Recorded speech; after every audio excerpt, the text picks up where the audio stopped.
Christ is born. I'll talk to you about the divine light in St. Paul. Isaiah chapter 7, it tells us that those who sat in darkness have seen a great light. It's always been one of my favorite passages. You imagine being in darkness, being without light, being without hope.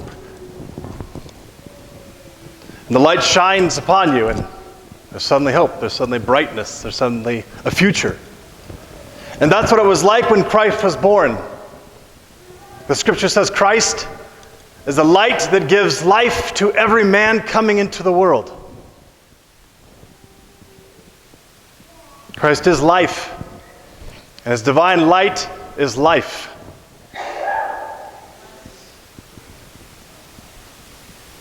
The apostles witnessed the light when Christ was transfigured upon the mount.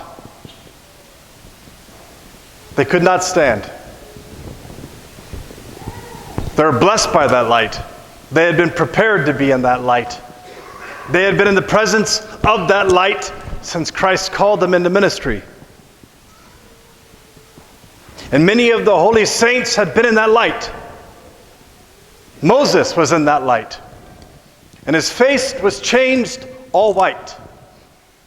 They asked him to put a cover upon his face. It was so terrifying. We just celebrated St. Stephen.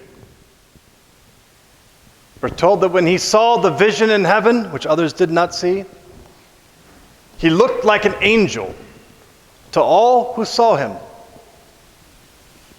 And he was transfixed in the light. He says that he saw the glory of God. He saw Christ seated at the right hand of the Father in glory. He saw the Shekinah glory. So many of the holy prophets and saints of old, and finally Christ, brought this light, this divine light, the very presence of God himself. This light was given as a foretaste to the holy saints who practice lives of asceticism, who practiced a life of virtue, who prepared themselves to be in the light of God. And so many of the saints throughout the church's history have testified of experiencing this light themselves. This light being a foretaste of what is to come. The book of Revelation, we're told when there is a new heaven and a new earth, there will be no need for the sun. For the glory of the Lord will fill the earth. That is the divine light, which is experienced by so many saints, which is a salvific light, which is a life-giving light, will be the inheritance of the saints. If the sun gives us life here on earth, we living beings, it is a symbol of the eternal light which we will receive in the resurrection. When you look upon the saints, you notice them versus those who are not saints by the halo.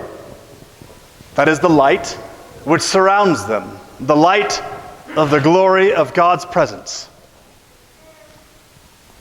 This consistent testimony has only one outlier, as far as I can tell from the history of the church.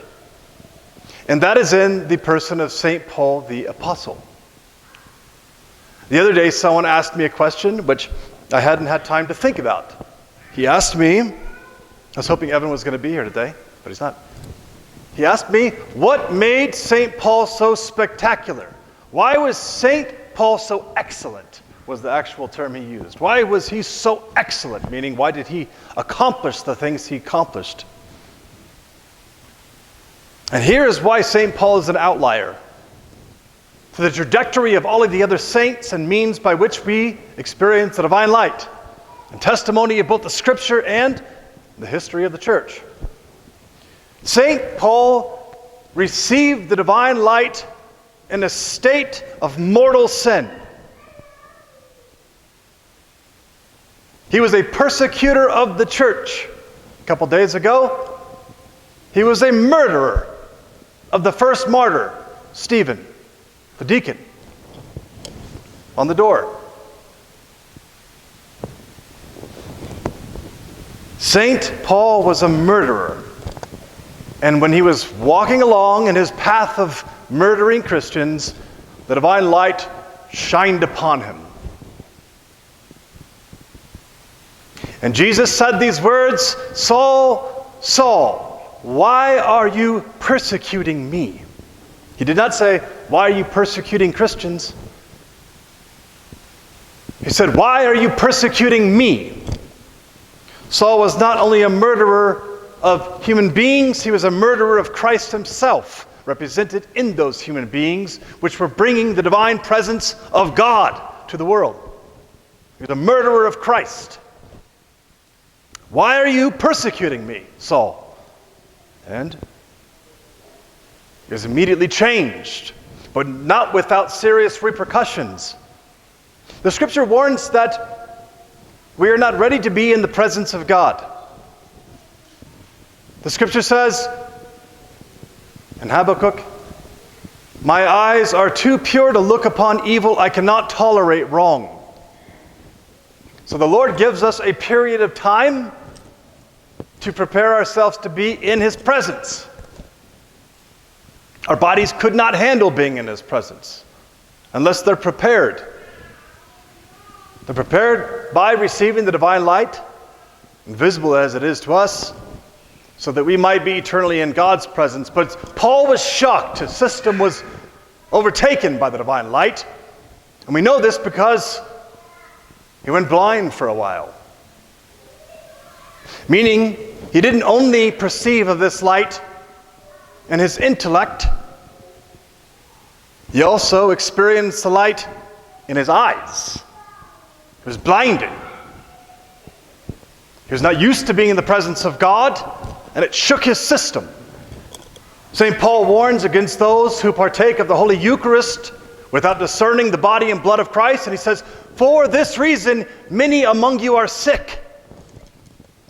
Because if you're in a state of mortal sin and you partake of the presence of God directly, you are setting yourself up for physical death, not simply spiritual death. You see, the whole body and mind is a unique combination. It is brought together. To be soulless, or to be a body without a soul, is not to be properly disposed. The soul is not complete without the body, which is why there is a resurrection. So the soul, mind, body connection is a real thing, you see. But the divine light is not a physical thing, first of all, or it would not be divine. It would not be eternal. That which is divine must be eternal. So since the light is divine, it's not pure first physical. Nevertheless, it has a psychophysical effect. Meaning that the spirit first being impacted also impacts the body and the mind. Because as beings, we have a holistic aspect to us. Yeah?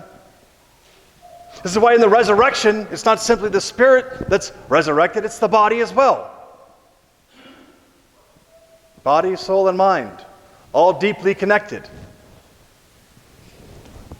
Oftentimes, we stop believing in the possibility of this direct experience of God, and it's to our own detriment. Because if we don't think that we can actually encounter God, then why would we prepare for encountering God? So the spirit of unbelief, which has always been operative in every generation, continues in this generation. And the spirit of unbelief always comes right in the midst of something marvelous happening. The Father's warned, if you ever receive a consolation from God, be prepared, because directly after that will come some type of persecution in your life. Directly after the Son of God is born, Satan, in his rage, decides to kill a bunch of small children who have nothing to do with Christ being born.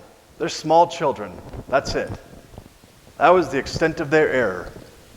So wickedness attacks darkness as is usual. And so there are those who attacked the doctrine of the divine light of God. In the days of Gregory Palamas, it was Barlaam. And they do so to their own detriment, due to their own disbelief. Because intellectuals in every generation disbelieve. Just like they do today, they did then.